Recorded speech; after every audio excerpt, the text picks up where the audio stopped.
Assalamualaikum warahmatullahi wabarakatuh. Selamat siang kakak semuanya. Apa kabarnya hari ini?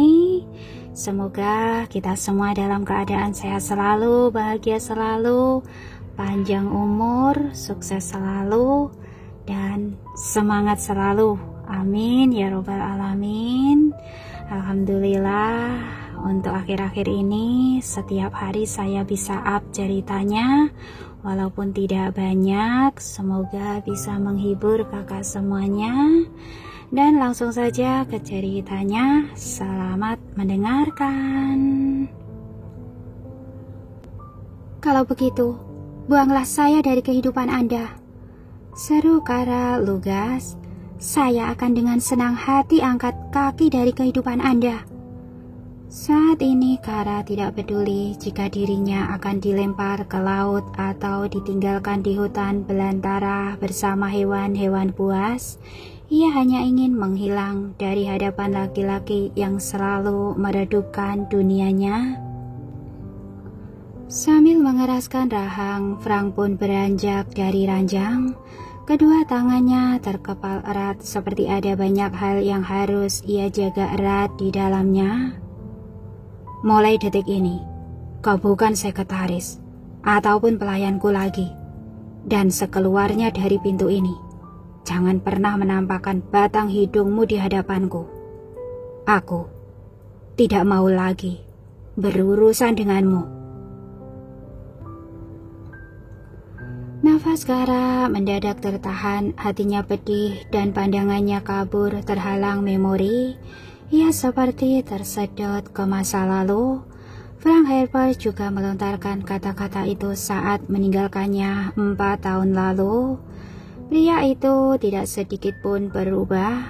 Ia tetap arogan dan tidak berperasaan. Kara pun masih sama, ia tidak berdaya dan hanya bisa diam memendam kekesalan. Bukankah aku seharusnya gembira bisa terbebas dari ayah si kembar?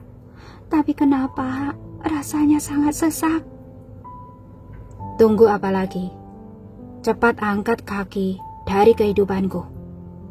Suara Frank begitu rendah dan beku, tidak ada penekanan di sana, tetapi getarannya cukup untuk menarik Kara dari lamunan. Sambil menelan ludah, gadis malang itu bergeser ke tepi ranjang. Ia tidak berani menatap pria yang menunggu di samping pintu. Takut jika air mata membocorkan kesedihan yang sudah bertahun-tahun terpendam. Dengan wajah tertunduk, ia hendak berjalan menuju pintu. Namun detik berikutnya, Kara malah mendarat di lantai, alisnya berkerut maksimal. Tangannya memegangi pergelangan kaki yang berdenyut-denyut tak karuan. Ia tidak tahu kapan kakinya terkilir. Mungkin saat berusaha memberontak dari Frank atau terjerembab di ranjang, ia tidak ingat. Kara melirik Frank sekilas. Pria itu sedang mengamatinya dengan tatapan dingin. Tak ingin disangka mencari perhatian, Kara berusaha bangkit. Namun ketika kaki kanannya menapak, lututnya kembali membentur lantai. Ia kembali meringis, kali ini bukan karena sakit, melainkan karena kesal. Mengapa keadaan tidak pernah berpihak kepadaku? Pintu keluar sudah terbuka lebar, tetapi kaki ini tidak bisa digunakan. Apa yang harus kulakukan sekarang? Aku tidak mungkin meminta bantuan pada orang yang baru saja kucaci maki. Haruskah aku merangkak hingga gerbang utama? Tanpa ia ketahui, sang pria diam-diam menarik nafas berat. Sebelum Kara datang, hidup Frank monoton. Yang ada dalam otaknya hanyalah cara untuk memajukan perusahaan dan menyempurnakan citranya. Ibarat lukisan, kanvasnya hanya terisi oleh latar putih dan garis hitam. Frank memang tidak mau mengaku, namun jauh dalam lubuk hatinya ia tahu bahwa Kara telah memberi warna pada lukisannya. Ia sudah bisa memikirkan hal lain di luar pekerjaan, seperti cara untuk membalas kelakuan Kara atau sekadar membuat gadis itu kesal. Meski baru beberapa hari, itu sudah menjadi hobi yang menyenangkan. Namun kini warna yang diberikan Kara terlalu nyata dan mulai mendominasi. Frank tidak suka membiarkan orang lain mempengaruhi prinsip hidupnya. Karena itu, ia harus segera menghapus Kara, membuang gadis itu dari kesehariannya dan melupakan semua kata-kata yang menamparnya. Apa kau tidak dengar? Aku sudah muak melihat wajahmu yang menjijikan itu. Rumahku bisa kotor jika terlalu lama menampungmu. Sekarang juga, cepatnya dari pandanganku. Kara spontan mendongak membalas tatapan sinis Frank, matanya penuh dengan guratan merah. Apa Anda tidak lihat? Kaki saya terkilir. Kalau saya bisa berjalan, saya tidak mungkin masih di sini. Tanpa terduga, Frank mengangkat Kara dan mendudukkannya di tepi ranjang. Kemudian dengan dahi berkerut dan mulut terkatup rapat, ia meraih kaki mulus yang tampak agak merah itu. Di bawah lengkung alis yang tinggi, mata Kara berkedip-kedip. Apa yang Anda laku? Frank baru saja menyentak kakinya, kemudian sambil berdiri ia menunjuk pintu dengan kelima jarinya. Raut pria itu begitu dingin dan datar, tatapannya menggantung di udara. Namun Kara bisa mengerti isi pikirannya. Meski sempat ragu, ia tetap mencoba untuk melangkah. Ternyata rasa nyeri pada pergelangan kakinya memang telah banyak berkurang. Sambil mengangkat dagu, Kara pun berjalan menuju pintu. Namun tepat sebelum ia melewatinya, ia menghentikan langkah sejenak dan menoleh sebatas bahu. Terima kasih. Frank kembali tertampar, padahal ia baru saja memutuskan untuk menghapus pengaruh Kara dari pikirannya. Bagaimana mungkin gadis itu mampu meruntuhkan pertahanannya hanya dengan dua kata? Dengan bola mata bergetar samar, Frank memandangi punggung Kara. Perasaan aneh mulai menggelitik dada, menegaskan kehampaan yang mulai menyiksa. Ia belum pernah merasakan hal semacam itu. Ia membenci Kara, tetapi mengapa ia tidak rela? Tiba-tiba seorang pelayan datang dan berhenti di dekat pintu. Alisnya berkerut dan wajahnya tertunduk di tangannya, tergantung jas yang tadi dikenakan oleh sang CEO. Maaf Tuan Muda, ada panggilan untuk Anda dari Tuan Jeremy. Frank sontak berkacak pinggang dan mendongak. Setelah membuang sedikit kekesalan ke udara, ia meraih ponsel yang disodorkan oleh pelayannya. Ada apa? Penyelidikan sudah selesai Tuan. Saya sudah bertemu dengan bartender itu. Semuanya menjadi jelas sekarang. Katakan. Suara Frank begitu rendah dan dalam. Dia memang ditugaskan untuk memasukkan obat ke dalam 2 gelas minuman. Yang satu obat tidur, sedangkan satu lagi obat perangsang. Jantung Frank seketika terpacu. Ia ingat bahwa gadis yang dididurinya dulu memang tergeletak pasrah, persis seperti orang yang diberi obat tidur, sedangkan dirinya berubah menjadi monster ganas yang lupa segalanya. Ia hanya mementingkan libidonya yang menggila pada malam itu. Jika gadis itu meminum obat tidur, apakah dia juga korban? Gadis yang menyerupai Kara itu, atau mungkin juga Kara Martin sendiri. Siapa yang membayarnya untuk menjebakku? Tanya Frank dengan mata lebar. Ia tanpa sadar menahan nafas saat menantikan jawaban. Dugaan Anda salah Tuan. Tidak ada yang bermaksud menjebak Anda. Kedua obat itu ditujukan untuk orang lain. Frank terkesiap. Mulutnya terbuka lebar, tetapi tidak ada suara yang keluar. Kebingungan masih menyumbat otak dan tenggorokannya. Obat tidur itu diberikan kepada seorang gadis, sedangkan obat perangsang itu diberikan kepada rekan kerjanya. Namun rencana itu tidak berjalan lancar. Sang pria tidak sedikit pun menyentuh minumannya. Lalu aku yang meminumnya, desah Frank tak percaya. Jeremy menelan ludah. Benar Tuan, saat Anda datang, Anda meminta penyajian kilat. Jadi bartender lain yang kebetulan baru kerja dengan ceroboh memberikan minuman itu kepada Anda. Dia memberiku minuman bekas. Tanya Frank dengan suara menggelegar. Kemarahan kembali menggumpal dalam darah. Tangannya berkepal erat menimbangi panasnya. Di mana bocah tengik itu sekarang? Beri dia pelajaran.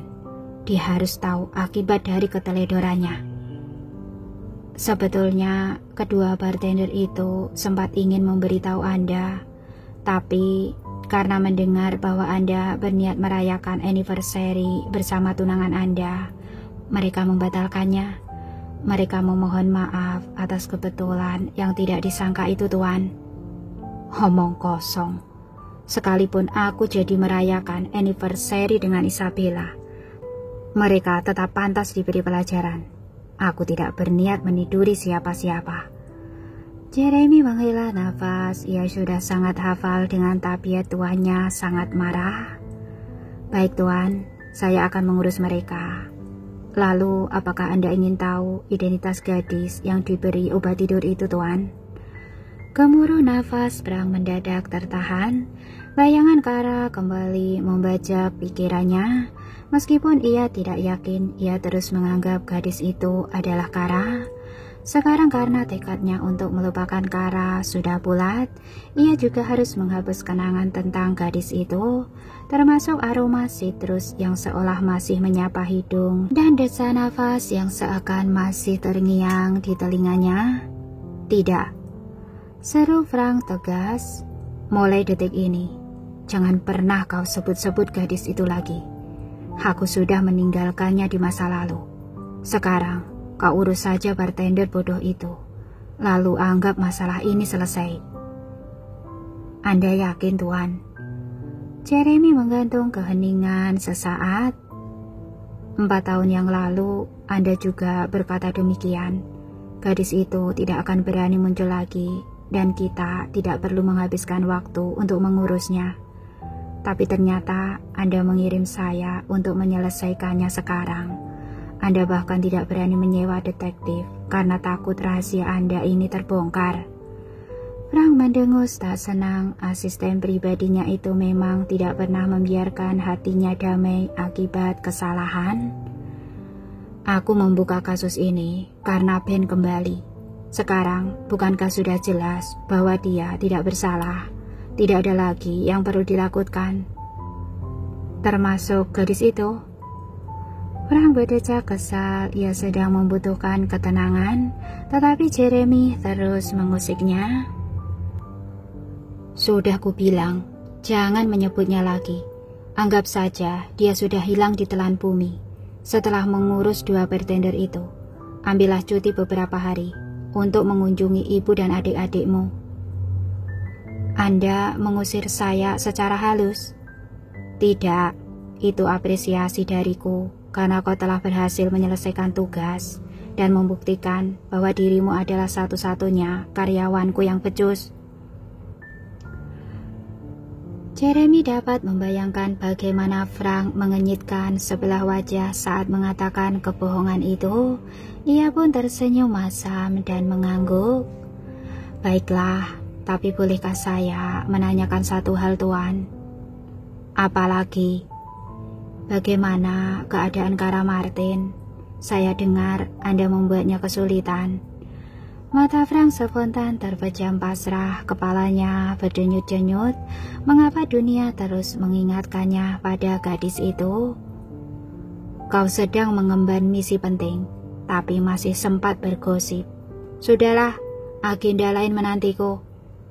Sebelum Jeremy sempat menjawab, Frank mematikan telepon. Ia tidak mungkin mengaku telah memecat Kara. Asisten pribadinya itu pasti akan menginterogasi dan menasihatinya panjang lebar. Apa yang dilakukan terhadap Kara bisa saja terbongkar, termasuk menyeret gadis itu ke kamar dan menindihnya di atas ranjang. Frank tiba-tiba menyentak kepala dan mengerjap. Wajah itu tidak boleh terlukis di benaknya. Nama itu tidak boleh disebut oleh suara hatinya dan aroma sitrus itu. Astaga, apa yang harus kulakukan untuk menghilangkannya? Selagi Frank mencengkeram kepalanya yang penuh akan Kara, pelayan yang tadi datang lagi. Kali ini langkahnya tergesa-gesa, alisnya melengkung tinggi dan matanya terbuka lebar. Tuan muda, kakek Anda baru saja tiba di vilanya. Beliau meminta Anda untuk datang ke sana sekarang. Helaan nafas sontak lolos dari mulut Frank. Ia benar-benar lelah. Belum selesai ia menenangkan hatinya yang kacau akibat kelakuan Kara. Sekarang masalah yang lebih besar datang. Tanpa membuang waktu, Frank pergi menemui sang kakek. Sesampainya di sana, tidak ada pelukan hangat ataupun jabat tangan yang akrab. Jangankan bertukar senyum, menatap satu sama lain saja mereka ragu.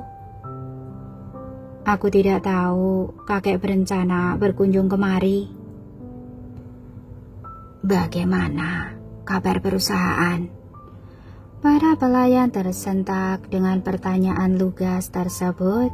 Namun Frank berkedip santai. Ia sudah terbiasa bersikap serius setiap berhadapan dengan Rowan Harper. Aset perusahaan berkembang 12% per kuartal ini dan laba bersih terus bertumbuh. Beberapa penelitian menunjukkan perkembangan pesat. Aku berencana mengundang investor untuk menyaksikan uji coba final dalam beberapa pekan ke depan. Rowan Harper mengangguk tetapi tidak terlihat cukup puas. Bagaimana hubunganmu dengan Isabella? Kuharap kalian tidak lagi menunda pernikahan. Aku sudah tidak sabar melihat bersatunya dua keluarga yang paling disegani di negara ini. Frank mengangkat sudut bibirnya sedikit. Tidak ada jawaban selain itu.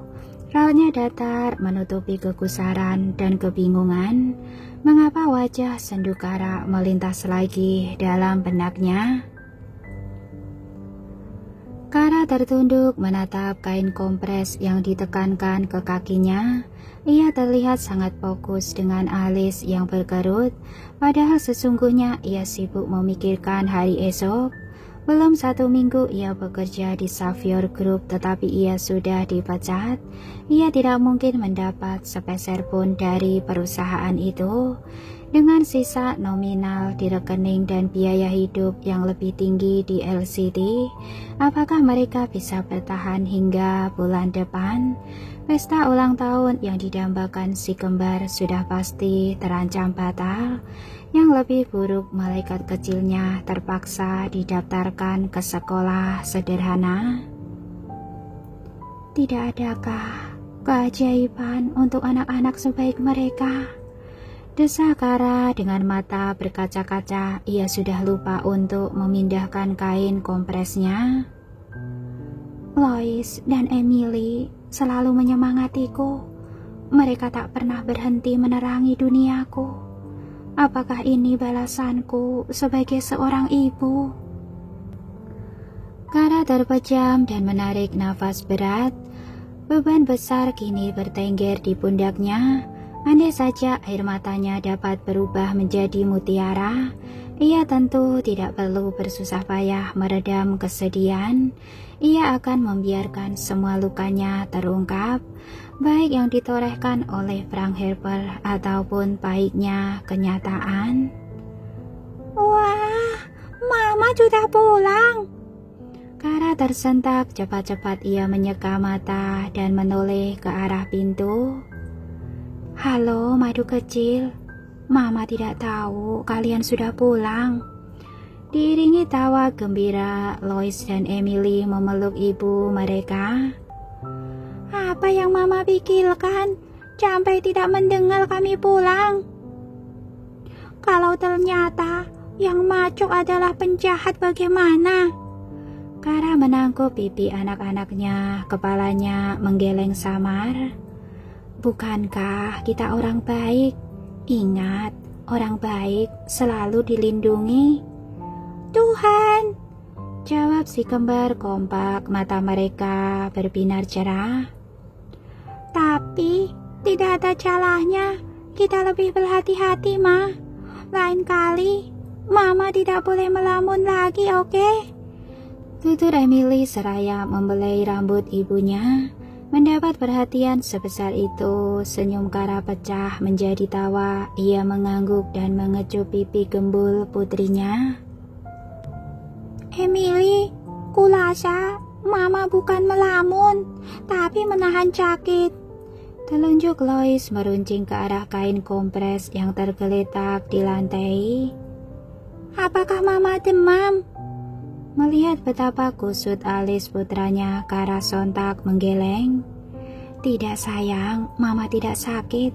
Hanya saja kaki Mama terkilir tadi. Mata Lois dan Emily kompak membulat. Sedetik kemudian kedua anak lucu itu mulai mengibaskan lengan dan berlari mengitari Kara. Push, push, push, push. Ini saatnya lebah bekerja melayani ratu mereka. Push, push, push. Kita harus membiarkan ratu kita beristirahat dan membawakan nektar untuknya. Ratu lebah tidak boleh berjalan kemana-mana. Sementara anak-anak menariknya menuju tempat tidur, Kara tertawa geli. Apa yang sedang kalian lakukan? Kami meniru lebah madu, Mama. Seperti buku yang tadi kami baca. Mama tenang saja.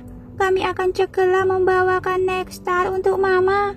Ratu lebah hanya perlu beristirahat di sarangnya. Push, push, push, push. Si kembar kembali mengepakkan sayap. Mereka berlari berputar-putar sebelum keluar dari kamar. Sang nenek geleng-geleng kepala melihat kelakuan mereka. Jadi, apa yang membuatmu pulang lebih awal hari ini, Nak? Dan bagaimana kamu bisa terkilir?